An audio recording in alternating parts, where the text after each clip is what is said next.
Hello, hello. We're going to talk about inference with means with two samples. So a two sample t-interval and a two sample t-test today. So let's get started. So firstly, I wanted to remind you of our general steps for an interval and for a hypothesis test. Same steps as in the last unit, same steps as in the last lesson, always the same steps. So for a confidence interval, we define the parameter or parameters if there are more, check conditions, calculate the interval, and then interpret the interval. For a hypothesis test, we are writing hypothesis statements, which usually also involves defining the parameter or parameters, checking conditions, calculating the z-score, or in today's case, the t-score. I should have changed that, and then writing a conclusion. So let's move into conditions. So conditions for a two-sample inference procedure are very similar to the conditions for a one-sample inference procedure, except we have to check them twice. So do we have independent, meaning separately taken, not related to each other, independent samples that are random? And again, if it is an experiment, we really just check for were they randomly assigned to the groups, because that would give us independent groups. We usually don't have a random sample. It's usually volunteers with an experiment, so it's okay for it to not be a random sample there. Second one would be our 10% condition, and we would check that for both groups. But again, it is okay on a means problem for you to skip that condition. I'm not going to really count off if you don't include it. But if you do include it, make sure that you are talking about it as two separate groups and two separate populations. And then our last condition is checking for normality. On a means problem, that was when we have three different options, either the population, or in this case, both populations, because we have two groups, are given as normally distributed. If that's not true, then we need our sample size, in this case, our sample sizes for both samples, for both groups, to be at least 30. And then if that's not true, our last option is to graph both sets of data separately and check for outliers or major skew on those graphs. So now we're going to get into an actual interval and then an actual test for two samples of data. But I do want to pause for a minute and talk about degrees of freedom. So degrees of freedom, as you remember, are necessary for a means problem when we are using the t distribution, because there are infinite t distributions we could be using. Degrees of freedom tells us which t distribution that we are using, or tells the calculator. So degrees of freedom for a one sample procedure that we talked about in the last lesson is just n-1. It's purely based on sample size. And degrees of freedom has a long storied history, the reason that it's there, and we're trying to get as accurate information as we can. And all of that depends on which t distribution we are using with the data that we have. So with a two sample procedure, it gets a little bit tricky. When we have these two different samples, again, all of this comes from the amount of variability that there is. So the more variability that we have, the more complicated things get. So with two samples, degrees of freedom is a little iffy. So over the years, statisticians have tried different methods, trying to get the most exact values and answers and everything that we could. So a couple of options. The first thing that was used for a while was to just use the smaller sample size and then just do n-1 for that. So whichever sample, n1-1 or n2-1, whichever is smaller, they would use that. That's a very conservative method. It kind of ends up leading to like wider intervals than is actually true, or bigger p-values than is actually true. But it gets the job done. Option two, something that was used at least for a small amount of time, was to add the sample sizes and then subtract 2. That is a very not conservative method. That's a little bit overkill. It leads to smaller intervals than we should have, and it leads to smaller p-values than we should have. So it's a little bit of a risky option. Whereas if you suddenly found yourself stranded on a deserted island without a graphing calculator, but you have your t-table, and you needed to find a critical value for an interval or a p-value for a test, using one of those options would work. It would suffice, it would do the job, we would get an answer. But in real life, we want something that's more exact, and because we have calculators and computer programs that do things for us, they use slightly more complicated method to determine what degrees of freedom would give us the most accurate results. And this is the formula that they use for degrees of freedom. There's actually slightly different formulas in different computer programs and calculators. I believe this is the one that our calculator uses. Looks super fun, but is not something that we will ever do by hand. But your graphing calculator will determine the degrees of freedom automatically when you type the data in, and it will actually tell you what it's using. They do come out as decimals a lot of the time, or most of the time as well. So that is just a little bit about degrees of freedom. So now let's get into an example and talk about an interval and a test. So our first example is going to be a hypothesis or a confidence interval. We're going to talk about subliminal messages. So we're trying to determine whether subliminal messages can help students learn math. So we have students who agreed to participate. They were assigned randomly to two different groups. 10 students in group A were exposed to the message, "Each day I'm getting better in math." And then control group of 8 students in group B were exposed to a neutral message, "People are walking down the street" or "walking on the street." So they were randomly assigned to these two groups, and as they were taking this test, they were like subliminally shown these messages. All 18 students participated in the summer program designed to raise their math skills, and all took the assessment test again at the end of the program. So we're looking at the increase in their scores on this test. So here is some data that shows score improvements for the 10 students in message A, which was the positive message, and then the 10 students with message B, which was the neutral message. So we're going to construct and interpret a 90% confidence interval for the difference and the mean score improvements between the two groups or between the two messages. So let's start with our first step. Our first step is to define our parameter, or in this case, parameters, because there are two different groups. So remember, we are dealing with means, so we should be using mu as our symbol. And because we have two groups, I used mu1, mu2. You could also use mu A, mu B, because that would make sense. We have message A and message B. But I just said 1 and 2. So mu1 is the mean score improvement for students who would get message A, the positive message.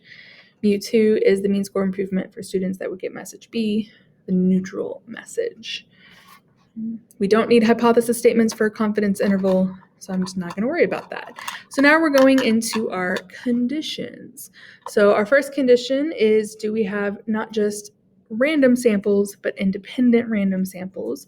The exception to that is if it's an experiment, which this is. So it did mention in our wording before that the groups were assigned at random. It also specifically says that these were students who volunteered and agreed to participate. So it wouldn't make sense to say that they're a random sample, because they're not.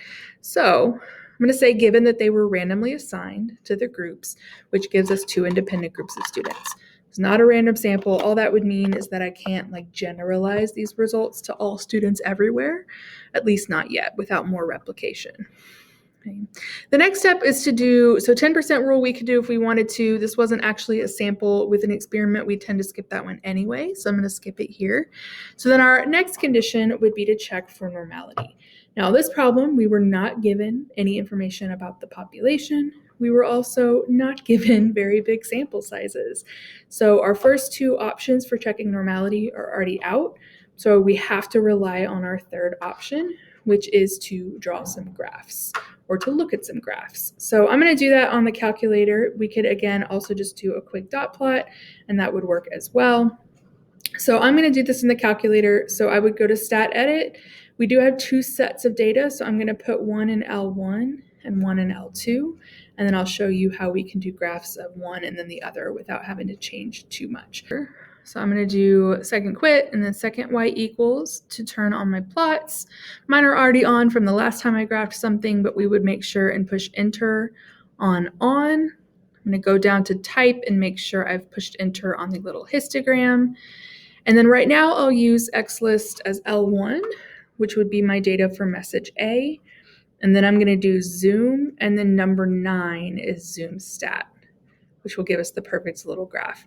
So there we have it. That graph looks pretty roughly normal, not perfectly normal, but it looks pretty good. So remember, all we're looking for is making sure it doesn't have major skew or major outliers. Definitely doesn't have that, and in fact, it actually looks roughly normal. Okay. So now if I want to go back and do message B, which I put in L2, I'm just going to go to my stat plot and push on plot 1 and push enter on, whatever. I go down to XList and just change that to L2. All I have to do is push second and then the number 2, and it'll change it to L2. And then if I do zoom 9 again, it'll regraph it with the L2 data. So this one does look skewed. I probably wouldn't call it majorly obviously skewed. These first 2 bars are really not a whole lot taller. Also keep in mind that this is a very, very, very small group of data. All we're trying to get here is the idea that the population might be roughly normal. And as long as there's not like major obvious like heavy skew or outliers, we tend to say, we're going to assume the population is normal. So this one is definitely skewed, maybe makes you feel a little iffy, but the data isn't very spread out. So I'm just going to assume that we're good. So again, those are those graphs. As a side note, if this were a free response question of the AP exam and they didn't give you graphs, you do need to draw these on your paper. You can draw the histograms from the calculator, but just make sure you like label your x-axis with numbers so we can see like what this data represents. So for this one, I'm going to say that the graphs for both samples do not show major skewness or outliers, so normality is plausible for the difference in population means. So again, the idea is just to say that we can assume the population is normal. We don't need the actual samples to be like perfectly or even like close to normal. It's okay if there's some skew a little bit, but we don't want to see like major obvious outliers or skew in one direction or the other. All right, so now we're going to move to our calculation step, which is going to be done in the calculator. Not even going to show you the formulas. If you are intensely curious about the formulas, then you can let me know and I will help you with that. They are on our formula chart. We're going to go straight to calculator. So the nice thing is that I've already have this data in L1 and L2. So that's going to make my life a little bit easier. If you don't already have that, that's the first thing you would need to do for the calculation step anyway. So I'm going to put my data in L1 for group A or message A, and L2 for group B. So now that I've got that, I'm going to do stat and then tests. And then for this one, I'm doing an interval, and I have 2 samples. So I want a 2-sample interval. So I'm going to scroll down a little bit. And remember, because this is a means problem, I'm using T, because I don't know the population standard deviation. So I'm just using 2-sample T interval. We will, in this class, never use 2-sample Z interval. That's still for means, but that would be if I magically knew the population standard deviations. So I'm going to push enter on option 0. We, again, just like for a 1-sample interval, we have the option of data or stats. So for this example, I'm using data because I have the data itself in my lists. List 1 was L1, list 2 was L2. Frequency, I'm just going to leave it 1 always. And I wanted a 90% confidence interval. So I'm going to change that to 0.9. And then it asks you this question, do you want pooled no or yes? We're going to always keep that at no. What that has to do with is they want to know, are we assuming that the population standard deviations are equal? And we are not assuming that. So we're always going to say no on pooled for this type of data. So it'll be defaulted on no, so just keep it on no. So once we push calculate, it gives us our interval, so 0.24943 to 6.0506. This interval is basically a estimation for mu1 minus mu2. That's what it is. It's an estimate for the difference of mu1 minus mu2. So when we interpret it, that's basically how we're interpreting it. Again, because we're not writing our calculations or like formulas, make sure you name the test we're doing. So I said 2-sample T interval for a difference in means. You could say a 2-mean T interval. Probably 2-sample T interval alone would be plenty. I always like to make sure it's obvious that we're dealing with means. So that's our interval, and then our last step is to interpret it. So remember, there are a couple ways we can do that. It's very similar to what we did with proportions. So I could say it as, I'm 90% confident that the mean for group A is between this and this, greater or less than the mean for group B. I could say it as, I'm 90% confident that the difference in means, group A minus group B, is between this and this. So either way is fine. It's also a good idea, I meant to mention this earlier, it's a good idea in general on a means problem if you're using T to say what the degrees of freedom is. On this example, on a 2 sample, it tells us on the calculator what was used, 13.92. It's a good habit to be in. It's not always required on AP exam, but it's a good habit to be in, is to write the degrees of freedom. So, interpretation, what I said for this one, and it doesn't have to be worded exactly like this, but we're 90% confident that students who receive a positive subliminal message would have a mean score improvement that's between 0.25 and 6.05 points higher, because they're both positive, so higher, than the students who receive a neutral subliminal message, right? Again, we could always say we're 90% confident that the difference, positive minus neutral, of score improvements is between 0.25 and 6.05, right? We want our interpretation to have some kind of indication of like which group was higher or lower than the other. So that's why if you just say difference, you need to say which way it was subtracted so that it's clear which one's higher and which one's lower, if that makes sense. Probably doesn't. And then I threw a part B in here just to remind us if they ask you to interpret the meaning of the confidence level. Confidence level just means what does it mean to be 90% confident? What does that refer to?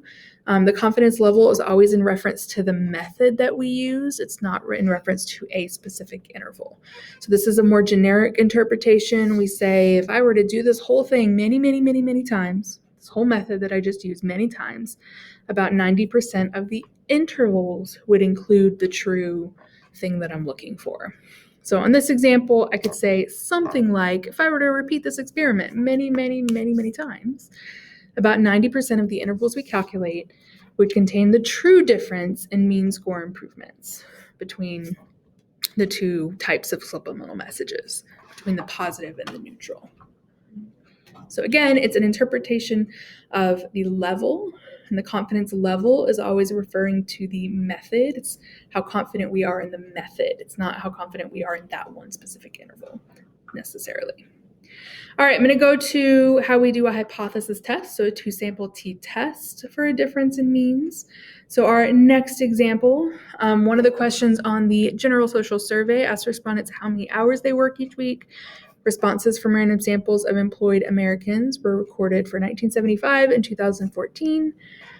So we have the sample sizes, the means, and the standard deviations for each of these samples that were taken in the 2 different years.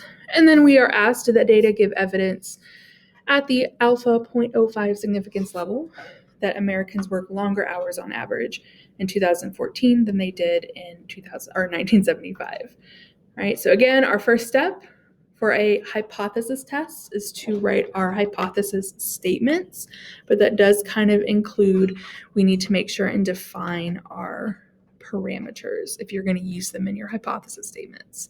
All right, so I'm going to do that first. So I'm going to say mu1 is the mean number of hours worked for all employed Americans in 1975. And mu2 is the mean number of hours worked for all employed Americans in 2014. Okay. So then my null hypothesis is always, just like for a 2-proportion test, a 2-sample with means test, our null hypothesis is always that they are equal. Always, always, always, always, always, always, always, always. Null hypothesis is always that they are equal. So that's the case here. My null hypothesis is that mu1 equals mu2, meaning that there is no difference between the mean number of hours worked for those populations. Your alternate hypothesis is what we're trying to show is true. So we're trying to show that Americans work longer hours in 2014. Now, I always like to keep, when I do my hypothesis, I like to keep mu1 first and mu2 second. So I'm going to say that the alternate is that mu1 is less than mu2, because mu1 was 1975 and mu2 was 2014.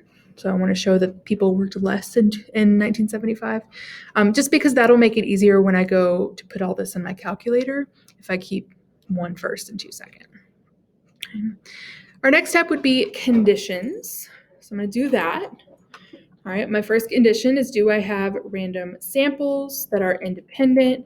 We were told that we have random samples of employed Americans from the 2 years. We can probably assume that the two samples are independent of each other, because they were taken very far apart from each other, and we have no reason to think that they are connected in any way. Again, we could do 10%. The 10% rule would apply here, right? Assume 764 is less than 10% of all Americans who worked in 1975. Assume 1501 is less than 10% of all Americans who worked in 2014. But again, it's okay on these types of problems for you to skip that. I'm not going to count off if you skip it. So then our last condition is related to normality. Again, there are 3 ways to check that. The first way is, were we given that the two populations of Americans in the 2 different years are normal? And we were not given that. You will rarely ever be given that. The second one is sample sizes. Are they bigger than 30? And on this one, they are very, very much bigger than 30. So that's all I have to say. Because both sample sizes are greater than 30, central limit theorem tells us that the normal model is okay. Basically, that the sampling distribution is going to be normal. So that is our conditions. So our next step is to do calculations.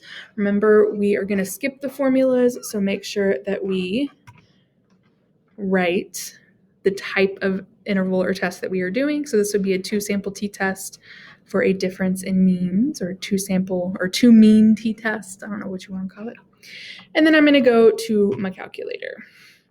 So on my calculator, I don't have any data to enter because I was given on this problem statistics. I was given the means and standard deviations and sample sizes.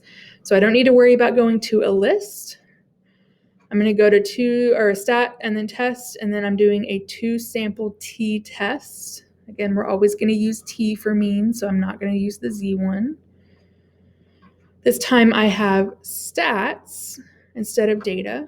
So I'm going to type in X1 would be for group 1, which was 1975. What was the mean there? So 38.97. S is the standard deviation for group 1, so 13.13. And the sample size for group 1 was 764. For group 2, the mean was 41.91. Standard deviation was 14.35. And then our sample size was 1501. All right, I wanted to show that mu1 was less than mu2, so I'm going to push enter on the less than. Again, that's where it's really helpful to make sure you've got it in the right direction.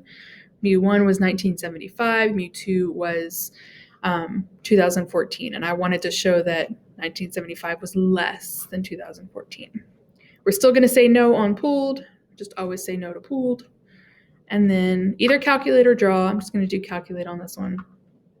Calculate tends to give your p-value with more decimal places, just FYI. Draw will kind of shorten it a little bit. So once we get to that screen, we have a t-score, we have a p-value, and we have degrees of freedom that was used. The rest of the stuff we do not need to write. Really, the only things you need to write are the t-score, the p-value, and then the degrees of freedom is a good thing to be in the habit of.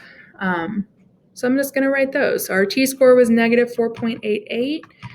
The p-value says 5.79, and then at the end it says e negative 7. That means times 10 to the negative 7, which basically means we move that decimal plate to the left 7 times. So really this is 0.000000579. So be really, really careful. P is a p-value. It's a probability. We should not be getting probabilities greater than 1. I shouldn't see you just write 5.79. That doesn't make sense. And then our degrees of freedom is 1660.58. And then from there, we write a conclusion the same exact way that we've always written conclusions, same rules. We compare our p-value to our level of significance. And if p is smaller than alpha, we reject the null. If p is greater than alpha, we fail to reject the null. If p is small, reject the null. Kind of rhymes. So on this one, our p-value is definitely less than 0.05. Our p-value is very, very, very, very, very small. So p-value is much less than our alpha of 0.05. That means we reject the null hypothesis, which said that they were equal, which means we do have evidence that the mean number of hours worked in 1975 is less than the mean number of hours worked in 2014, or that on average, Americans work longer in 2014 than they did in 1975. So make sure that your conclusion says something about an average or a mean. That is something that you would get points counted off for on an AP exam. You should always make sure you're referring to a mean or an average in your conclusion. So there is our lovely example. And then on a part B, I threw in, let's interpret the p-value, everyone's favorite thing. So p-value is the probability of our sample data happening just by chance if the null hypothesis were in fact true. So it's basically saying how out of the ordinary would this sample data have been if the null were true. Okay, so p-value, assuming the null is true. So if there really were no difference in the mean number of hours worked between the 2 years, if the means were the same, if the null hypothesis were true, our probability, okay, that p-value represents the probability that we would find random samples with differences as large as in our samples, that we would get sample data like we got, or an even greater difference, meaning even more further apart from each other. That probability is 0.0000597. So if it were true that the 2 years were equal, the chance that we would just happen to pick random samples that had as big of a difference in average hours worked as they did, the chance of that difference being as big as it is or even bigger is 0.0000597. So because that's so because that's so unlikely to happen just by chance, we're basically saying, I don't think it happened just by chance. I think it happened because the true mean number of hours worked changed. It's not the same. I'm rejecting that initial thought that they were the same and saying, yeah, I have evidence that it's different, that it's more. Okay. Those don't look that different, by the way. If you're like 38.97, 41.91, that's not that different. The reason that it came out so significant is because those are really big sample sizes. The bigger the sample size is, the more that number kind of represents the population, the closer that number is probably to the population mean, which means even a small difference could be really significant because that's a large number of people. All right, so in class next time, we'll talk about what do we do when they are not independent groups, when they are paired. So we'll do that later. Have a lovely day. I'll see y'all in class.